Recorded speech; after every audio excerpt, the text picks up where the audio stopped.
Good morning, everyone. My name's KK Cutler. I'm the Program and Events Coordinator at the Little Rock Regional Chamber.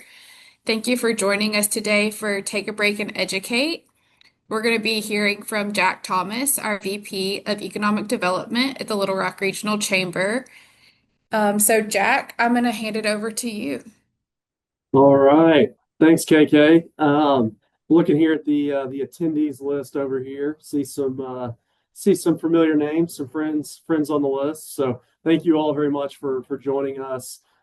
Here's how I want to spend the time.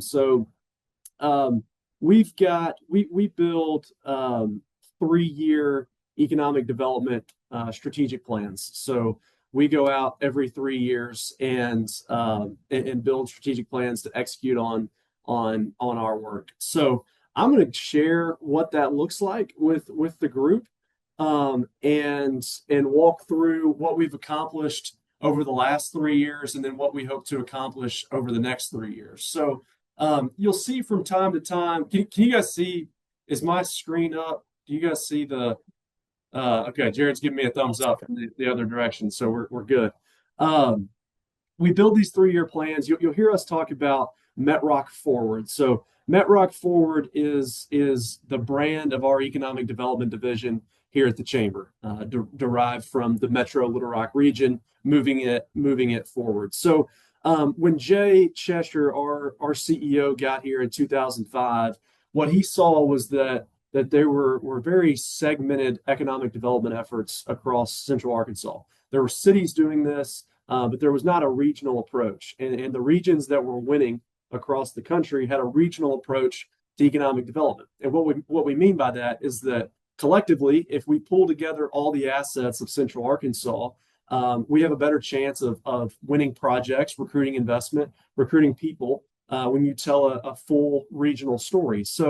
Um, this looks back over the course of the last 20 years at the results since we've taken this regional approach to economic development. We're now over 30,000 new jobs, over $1 billion in new payroll to the Central Arkansas economy, $6 billion in new taxable capital investment.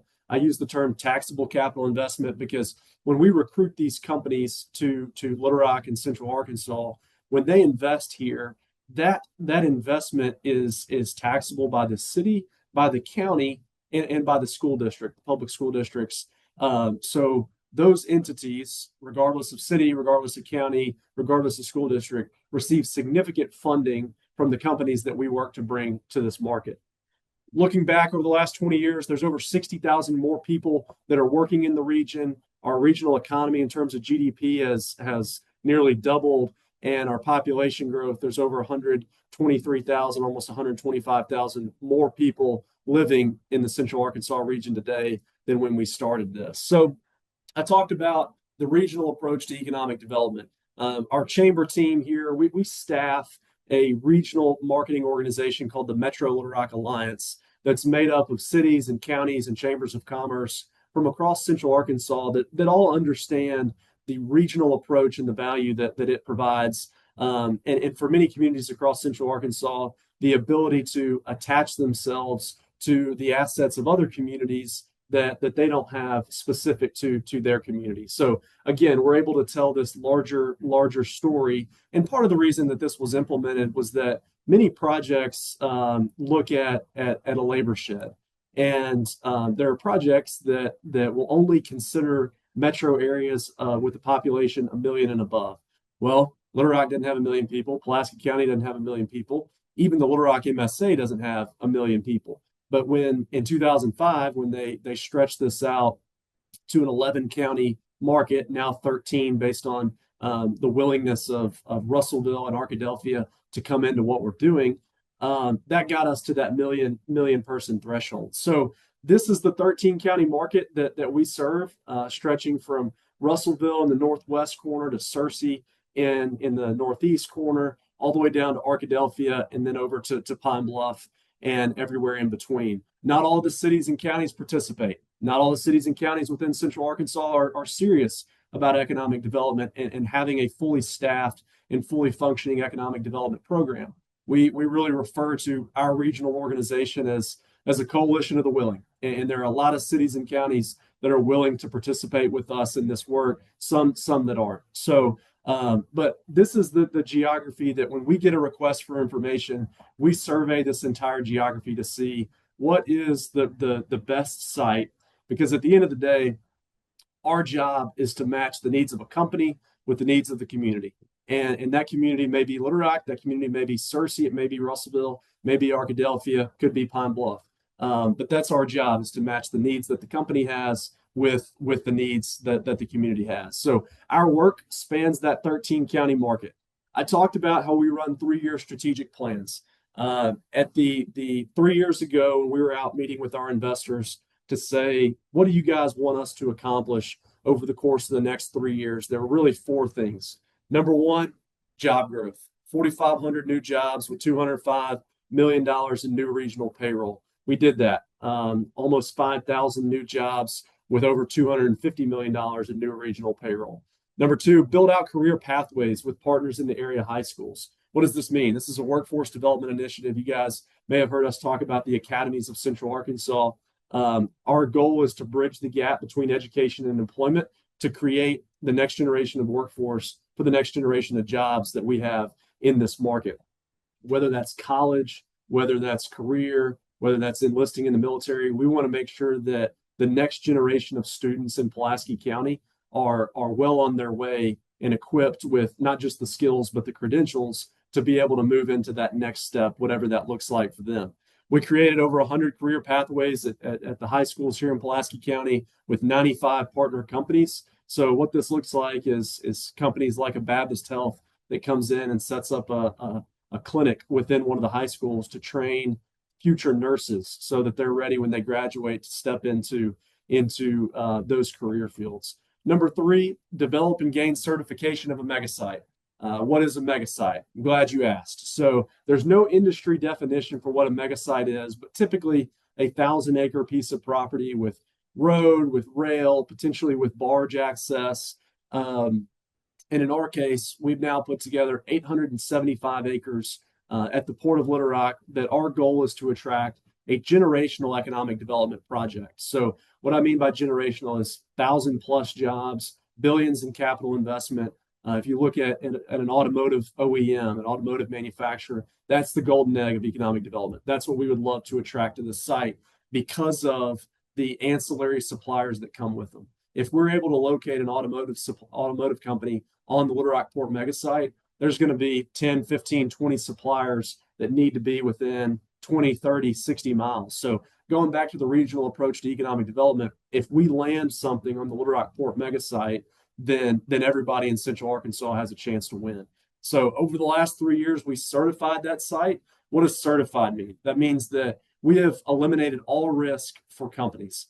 And that means we're doing due diligence. That means we're doing testing on the site so that when a company comes in, they don't have to ask what the water table is. They don't have to ask if there's any endangered species. They don't have to ask if there's any wetlands on the site. We've done all that work. It's all prepped. We have answers. We eliminate that risk and are able to move forward with speed. And then lastly here, fully implement a talent attraction marketing campaign. You guys may recall we did the Love Little Rock relocation incentive, $10,000 to relocate to the Little Rock market. We received some great interest in that. You can see on the bottom right there where our website users that came to this site, where they were based, and some really interesting data that we're able to use. We had a number of people that did relocate to the market, and then a lot more that we now have their data that we can target with our marketing efforts in terms of getting them information on Little Rock and the quality of life and lifestyle and livability here in this market. So that's the last 3 years. Some of the big things I talked about: the 4,500 new jobs. We got these numbers are actually closer to 4,900 now. These are some of the companies that we worked with that created those jobs. One of my pet peeves in economic development is when you have somebody like me say, I created 4,800 new jobs, or an organization say, we created 4,800 new jobs. Couldn't be further from the truth. It is these companies that created these jobs. It's private enterprise that created these jobs.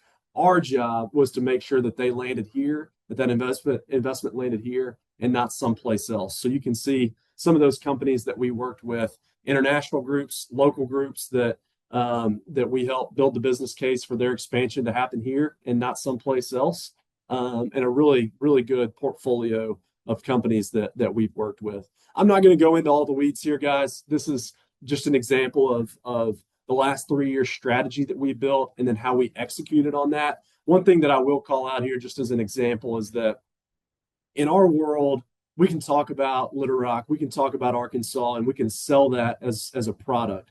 But at the end of the day, our product is land.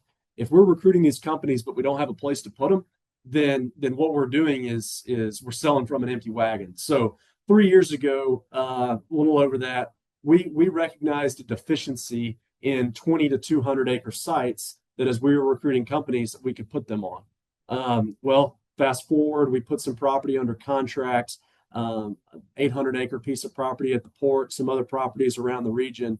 And you look at some of the projects that we've worked over the last 3 years, and Alopak, which is a Norwegian carton company, they make orange juice cartons, oat milk cartons, that type of thing.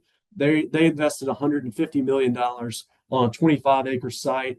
Faymonville is a Luxembourg-based company that's investing $120 million a year, creating 500 jobs. They make trailers, self-propelled trailers for aerospace and defense applications, for big heavy furnaces, windmill blades, things of that nature. They're on a 50 acre site. And then the latest Amazon project we did, 1,000 jobs, is on a 100 acre site. None of those pieces of property were in our inventory 3 years ago. So that's just an example of how we execute on our strategic plan. This just walks through some of our government relations and advocacy efforts that we've implemented over the last 3 years. Really, really successful legislative session last spring in 2025 from an economic development perspective in terms of giving us some new tools, whether that's incentives, whether that's tax changes, whether that's the regulatory framework with our utilities that really positions Arkansas in a much more competitive position to land investment. So we do a lot of government relations activity to make sure that our elected officials are engaged in the process, and then also capitalizing on funding opportunities to make sure that the communities across Central Arkansas are best positioned to land different investment opportunities.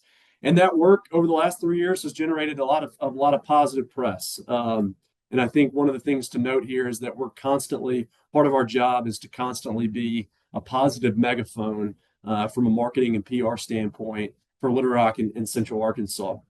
And when people see stories like this, a big headline that says big wins, it creates a sense of momentum, creates a sense of optimism. And I think part of our job is to help equip the community and the entire region with a sense of optimism and encouragement about all the positive things that are going on here. And I think without getting too deep in the weeds here, if we don't tell those positive stories, they're not going to tell them for us. So we have to be very intentional about telling these positive stories to elevate the image of Arkansas and elevate the image of Little Rock here locally, but also nationally. One of those stories that we were able to tell last year is that there are now more people working today in the Little Rock region than ever before. There's over 380,000 people, according to the Bureau of Labor Statistics, that are working in Central Arkansas. So just to compare that from a trend line perspective, when we started our 3 year strategic plan, there were about 350,000 that were working in the region. Pre-pandemic was closer to 340. So January of 2020, there were 340-ish thousand people that were working in the region. So today, there are 40,000 more people working in Little Rock and Central Arkansas than were in January of 2020 pre-pandemic, which for a market of our size is significant. And it also speaks to the downstream economic impact of some of these companies that have come in and invested in the market. So that was the last 3 years. As we look to the next 3 years, what we do when we build out our strategic plan is we go to our group of investors. We have about 100 economic development investors that benefit from the work that we do with growing this economy. And we go to them and say, help us build our strategic plan for the next 3 years. So we did that last fall. And that's what I'll walk through with you guys now. So within the work that we do, there's really three primary pillars from an economic development standpoint. There's business attraction, retention, and expansion, which is what most people know us for. Recruiting a new company to town, helping an existing company expand, working to make sure that we have sites and infrastructure that can accommodate that. But we also have as a second pillar entrepreneurship, technology, and innovation. All the work that we do to capitalize on emerging technologies, emerging trends, working with entrepreneurs, helping them scale new technologies, commercializing concepts, things of that nature. And then lastly, what's becoming one of the most important aspects of our work is all about talent. Talent attraction, talent development, leadership development, workforce development in the high schools, things of that nature. So I'll walk through this briefly with you guys. We have a long form presentation deck that I'm not going to bore you with, but anybody who's interested in a further economic development strategy for Little Rock, I could send that to you. It's basically the blueprint of how we do what we do. And I don't mind sharing that with anybody that's on this call. So I talked about the first focus area, business attraction, retention, and expansion. Our job at the Chamber is to work to enhance earning opportunities and quality of life by attracting and also retaining high-paying jobs from firms across the globe. And when we do that, it goes back to what I talked about at the beginning.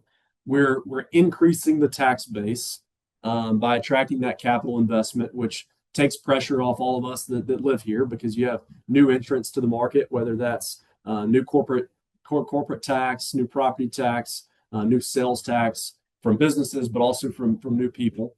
And also part of our job is to help diversify the economy. And we do that by recruiting firms across multiple industry verticals so that we can continue to have a resilient economy. And that resilience is based in the diversification of industries that we have here in Little Rock. And you think about what we have from a financial services perspective, financial technology, healthcare, manufacturing, distribution, logistics, agriculture, even to a certain degree. We're not just one thing. We're a variety of things, and that's really important. So within each focus area, we have a few specific strategies.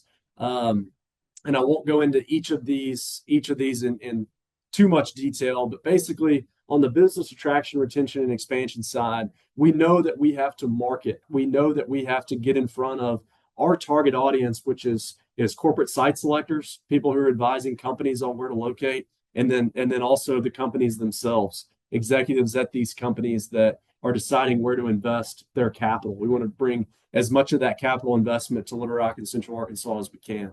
And then also people who are considering where to start their career, where to move their family, where the next chapter of their life might look like. So we do a lot in terms of marketing, brand awareness. Of course, we have to invest in sites and infrastructure, going back to what I talked about. If we don't have property, we don't have product, we're selling from an empty wagon. And then also supporting existing businesses. Jared Wycliffe on our team is always out meeting with the businesses who are already here. And really, this is a component that's like in all of your businesses, is to a certain degree service after the sale. So after we get a company here, whether that was last month or 50 years ago, we're still going to meet with that company to make sure that we troubleshoot any issues that they have, and then try to get ahead of any expansion opportunities that they have to help build the business case for that expansion to come here and not go someplace else. And one example of that is the most recent expansion of Dassault Falcon Jet. So one of the things that we do, we don't have the chance. Let me back up. Falcon Jet, for those of you that aren't familiar, they employ now over 2,000 people here in the market, but about 1,800 several years ago. French aviation company. They complete private jets here in Little Rock, and they're based in France, but their largest U.S. production facilities here in Little Rock. So we don't get a chance to really see their French leadership very much. They're not here in Little Rock. So one of the things that we do is go to the air show to visit them. They're based in Paris. The air show rotates between Paris and Farnborough, just outside of London. And that's our chance to get in front of their executive leadership. So several years ago, we had a meeting with the governor, with the mayor, with the airport director, and others that at the air show, we'd heard some rumblings that they might be expanding, and they're rolling out the 10X, the new aircraft that they have, and we wanted to make sure that we were positioned well to bring the 10X model to Little Rock and not someplace else where they have a facility. And what we learned in that meeting was that they were dissatisfied with the terms of their lease with the airport, and they were actually going to send the 10X production to Melbourne, Florida, where they were developing a facility. And with that came the fact that the current hangars don't accommodate future aircraft. So not only were they looking at sending this one project and the 800 jobs and the $100 million investment to Florida, eventually they would shut down, slow down their operations in Little Rock. So had we not been at the table, then we would never have known about this opportunity. I think a friend of mine in this business, Drew Williams, he always reminds me, if you're not at the table, you're probably going to end up on the menu. And if we weren't at the table that day, we were going to be at the chopping block, and eventually those jobs would have slowly ramped down. So we helped fix the issues that they were having with their lease. And then fast forward a few months after that, there was a big announcement in December of 2023 that they were signing a new 50-year lease with the airport. The 10X production was coming here, and they were creating hundreds of jobs, over 800 jobs, and investing significantly here in Little Rock. But had we not been engaged with that existing company to help build the business case for them to invest here in Little Rock, we would have never seen that opportunity. So that's just one story. And then, of course, we work to attract new investment to Little Rock. So that's the first focus area. Second focus area is all about entrepreneurship, technology, and innovation. We work to expand Little Rock's position as a global leader in financial technology and entrepreneurship. Many people don't realize that every Bank of America core transaction that takes place is routed through Rodney Parham Road in Little Rock. A lot of people don't realize that.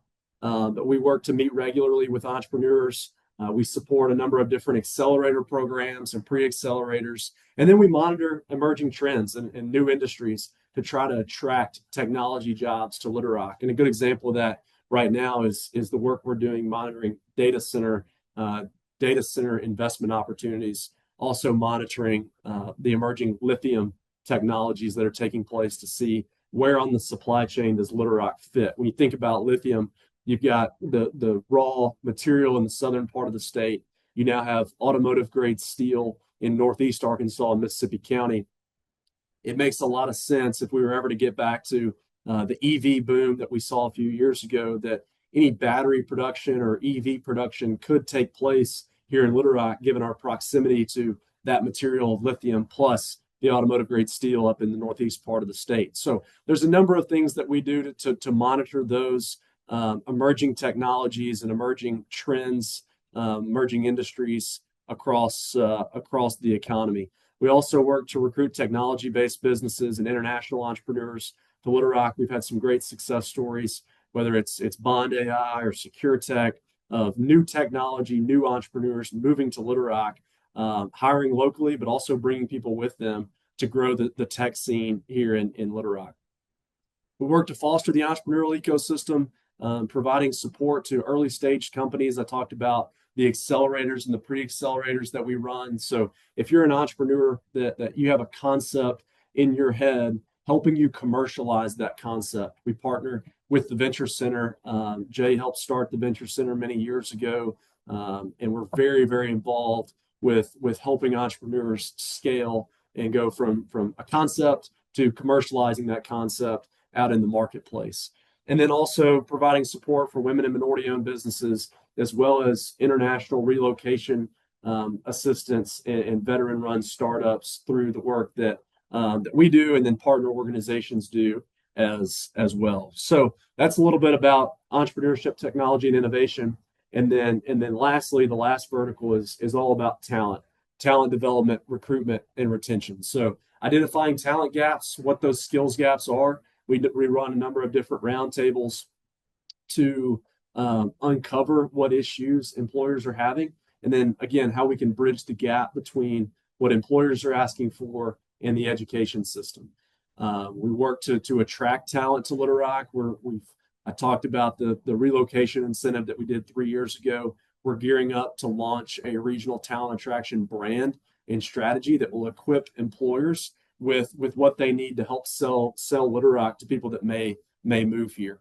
Talked about our work in the academies of Central Arkansas that works to provide public high school students within our county with a transformational education experience that's taught through an industry lens that interests them. They get to pick what that lens is. And then a growing piece of what we do and a growing piece of economic development is about quality of place, lifestyle, and livability. And people now more than ever are picking a place to live because it's where they want to live based on the amenities, and then they'll figure out the job piece later. And I think we've done a really good job through our history as an organization and as a community of bringing those jobs that give people a reason to live here because of how good the job market is. But I think one thing that we need to double down on and focus on is what are those quality of place projects that make Little Rock a more desirable location and destination for talent. So that continues to be part of our strategy as well. And again, there's a lot that goes into that's in that longer form document that I've got. So just to wrap this up, I talked about the last 3 years, what we hope to accomplish in the jobs and the mega site and the academies and the talent attraction brand. As we look out over the next 3 years, our goal is to create 5,000 new jobs with over 220 million in new payroll from companies that we work with to bring to the market. The pipeline right now is robust. I'm not going to say it's full because there's always room for more, but we're working a lot of projects right now that we've announced two major projects. January 22nd, and as it stands today, we've already announced this year the largest capital investment in state history, $6 billion investment, and then a 165 job corporate headquarters expansion with Southwest Power Pool with the average salaries in excess of $130,000. So we're off to a great start in 2026. I think we'll continue to have a really, really strong year. I talked about what we're going to do to launch a regional talent attraction brand. And then also a couple things on the PR side to help elevate the image of Little Rock and elevate the image of Arkansas nationally.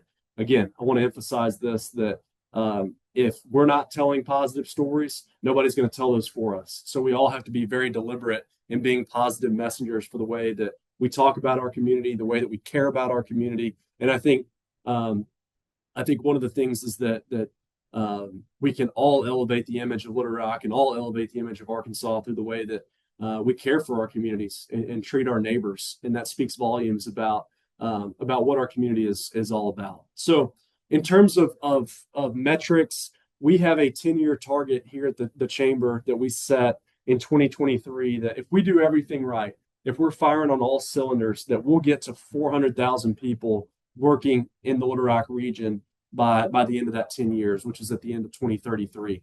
So I mentioned pre-pandemic in January of 2020, we had 340,000 people. We think that we'll get there, that we'll get to 400,000 people working in the region. And why this is significant is because if you think about 50,000 more people that are living here, working here, the implications that has for our housing market, the implication that has for our members as a membership organization, with the small businesses, with the big businesses, with the healthcare sector, talked about housing and the real estate sector, commercial real estate, insurance. There's a ton of different applications that if we grow the market by this large of a percentile, the good that creates further downstream. So that's a number that I look at monthly, if not weekly, to see how we're targeting. You can see that trend line, obviously a dip during the pandemic, and then how we've rebounded from the pandemic. So this is just specific to our fundraising and the groups that invest with us. Our budget in the next 3 years is going to be around $2 million. You can see how that stacks up respective to the markets that we compete against. So we do a lot more with less. We compete against these markets regularly for investment opportunities. I talked about Alopak, the $150 million investment from the Norwegian company. They looked at 25 sites across 5 states, and the final 3 communities were Little Rock, Kansas City, and Oklahoma City. You can see how we stack up respective to Kansas City and Oklahoma City in terms of funding. So really proud of the team and what we're able to accomplish with the resources that we have. and how we were able to outperform in many cases the communities that have more resources than us. I talked about the investors that we have that work with us to support this work. This is just a breakdown of what they receive based on the tier that they invest with us. Happy to send this to anybody that may be interested about supporting this line of work. And then this is how we engage, some examples of how we've engaged our investors in the line of work that we do to make sure that they're aware of what we're working on, that they can plug into what we're working on, that they have they're invited to announcements, that they're invited to different presentations that speak to the economic development process in Central Arkansas. So this is a list of our large investors from the last cycle. We're finishing up our fundraising for the next 3-year strategic plan right now. This is a full list of those investors, around 100 different businesses and organizations that support our economic development work that's led by these 8 people that are on the economic development team. So that's us. I don't know how helpful that was or not helpful, but I wanted to start with a degree of that context, and then open it up for Q&A for any questions that anybody may have about the economic development process and the work that we're doing. So